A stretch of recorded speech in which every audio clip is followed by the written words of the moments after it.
Hey guys, welcome back to the channel and happy Mental Health Awareness Week. It's another week for us to spread awareness about mental health, and mental illness, something that 1 in 4 of us experience in our lives, and to inspire people to take action and promote the ways in which we can do this. So have a talk about the resources and things that are out there, share our experiences just so we all feel that we're not alone in what we're experiencing.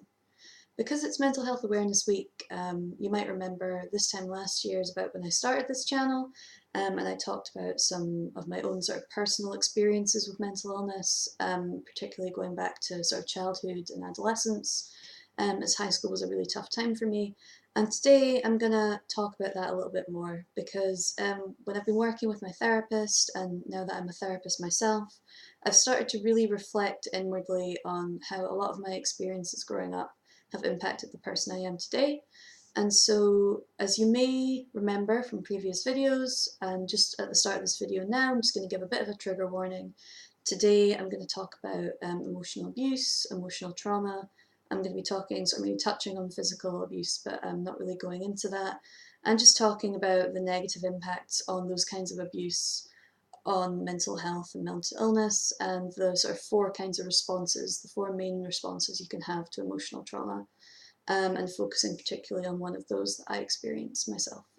So going back, as you may remember from previous videos, I've touched upon how I was quite close to someone in high school that was very emotionally abusive towards me. And emotional abuse can take a lot of forms, but the main factor of it is that someone is neglecting your emotional needs. So if you're showing an emotional response to something, or if you are showing your feelings, they're sort of belittling them, or they are just disregarding them entirely. They may be playing mind games with you, making you feel like you're overreacting, or that it's all in your head and that you're crazy for feeling this way, that they're treating you this way, but they're denying it entirely. And this is very much the relationship that I had with someone in my high school. So it was someone that I believed that I was quite close to, even from sort of growing up through primary school and everything. And I was very eager to please this person. And it took me a little while to realize that I was doing this mainly out of fear of being mistreated, and that I was just trying basically to please them so that I wouldn't be ignored, which I was on a daily basis. If I did something that displeased this person, I would get the silent treatment and then be told things like, well, I don't have to speak to you all the time. Why are you sort of reacting this way? Why are you acting like I need to speak to you all the time? That's, an unreasonable expectation from you. And it would spiral and spiral and spiral to the point where I would be like ignored for weeks on end, and yet I would be punished more for speaking to other people. So they were sort of keeping me within that little circle of I was their only friend. They were my only friend, rather. And it was a very distressing place to be, particularly sort of the silent periods and the sort of mixed messaging and the mind games there. And it got worse and worse and worse. Parents and things were involved, as bullying scenarios often are, but it wasn't well handled. And I feel it was almost made worse and blown up by all this sort of attention. And yeah, it had a really negative impact on my sort of time at high school. But since then, I've really looked into this. On my job as an occupational therapist, I work in severe and enduring mental health, and I often see people who have experienced sort of very similar emotional abuse and emotional trauma at the hands of bullies or even close friends such as myself. And this has gone on to cause mental illness in their lives now. And for me, I would say it's definitely had an impact on the way that I sort of form my relationships, the way that I'm able to maintain relationships, and it's definitely impacted upon my anxiety around confrontation and hoping that people are pleased and not in a my relationships aren't in a state of disrepair, as it were. So this is definitely something that's quite difficult to talk about, but I do feel like it's something that's really important to talk about because emotional abuse can have such a long-standing effect on people's psyches. Like I'm saying, I work with adults with mental health, and the fact that something that happened maybe in primary school or in high school has continued to impact them up until now, all the way through their lives, and can often go undetected as well, which was definitely the case with me. I was really the only one that knew that that was going on, and eventually one other close friend who I was able to kind of break through to, despite feeling like I wasn't really allowed other friends at that point in time. So it was very isolating, this feeling. And I had that one close friend that I could kind of reach out to. But aside from that, I kind of went undetected until I finally, things spiraled to a point that was really bad, as I've spoken about in previous videos. But I won't get into that today because that's not what today's video is about. And with it not going undetected and being something that isn't really being diagnosed or looked into until we're adults, I think it's really important that we talk about it now and that we raise awareness of emotional abuse and emotional trauma and the different kinds of that. So I'm just going to talk a little bit about that now. So the first main kind of response to emotional trauma and emotional abuse is the fight response. So this is a dual response. So there's fight and flight, which you'll probably be aware of. Fight being that if something is to trigger you and remind you of the person that you used to deal with, and you may sort of fall back into that place, you may respond angrily in a way that is quite loud, because to you anger is power and you can fight back that way. Flight, the second response being that you can avoid the situation entirely, take yourself away from that situation, and that's a very sort of behavioural response and a learned response, that if you run away, you can avoid that trigger, you can avoid the emotional abuse and stop yourself from being abused further. The third being freeze. So this can be when people dissociate, people with different mental illnesses can dissociate and sort of almost leave their body entirely and be removed from the situation. Other people might feel quite emotionally numb because of the trigger. And the fourth response to emotional trauma is fawning, and this is something that I experience a lot in my current relationships, in my feelings about friends, even if it's not something that they're intending to kind of push upon me. If the situation reminds me, even in the slightest, of me trying to maintain a relationship with this person that I had a relationship with in high school, then it brings me right back to that, and I tend to respond in exactly the same ways.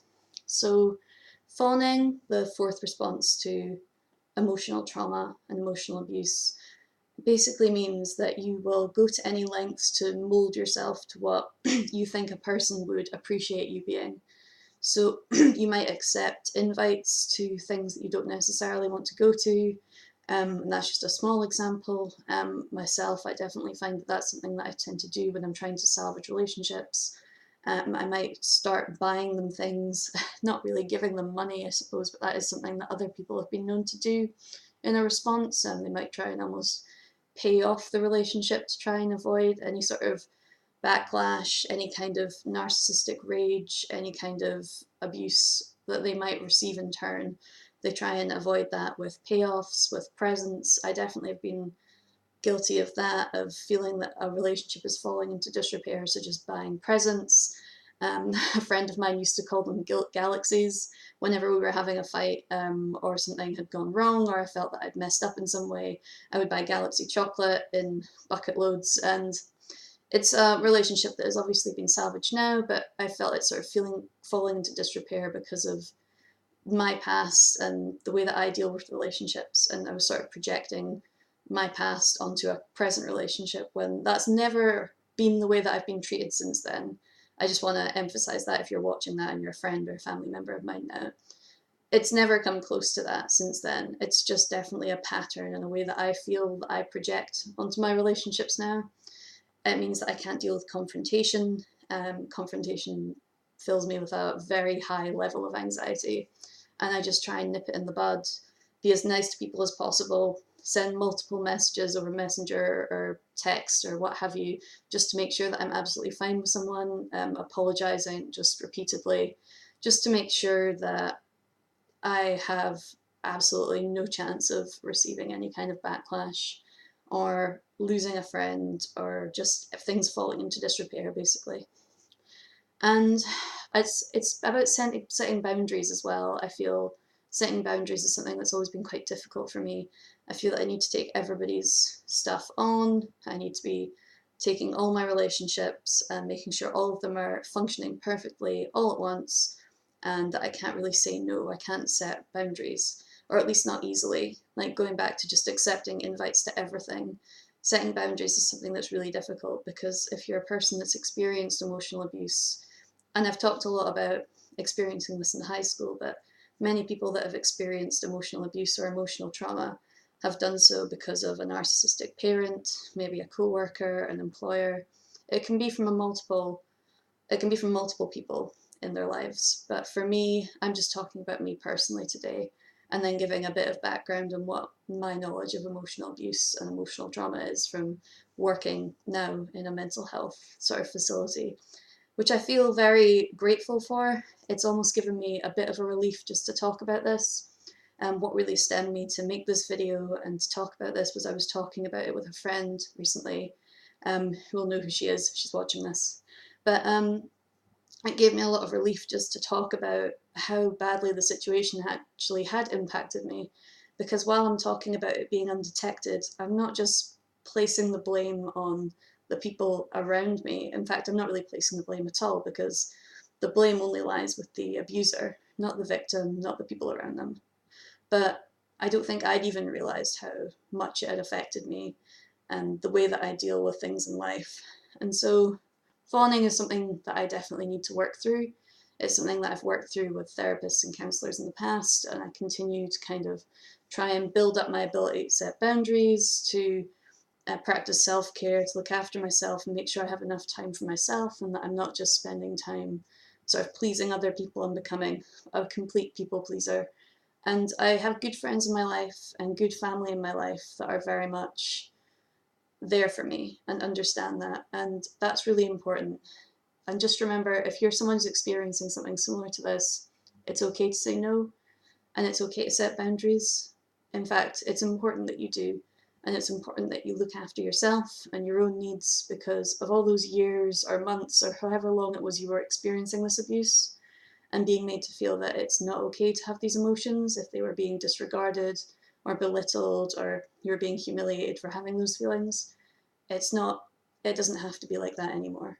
Okay, you're allowed to have those feelings. And if you're a friend of mine, or if you just have me on Facebook, I don't know how you're watching this video, feel free to reach out to me on Instagram or Facebook or in person if you know me. If you don't, that'd be creepy, don't do that. But yeah, it's been really good just to talk about this, I think, and hopefully it makes sense. If any of you have sort of experienced something similar, or this video sort of taps a nerve or something that you want to talk about, do please reach out.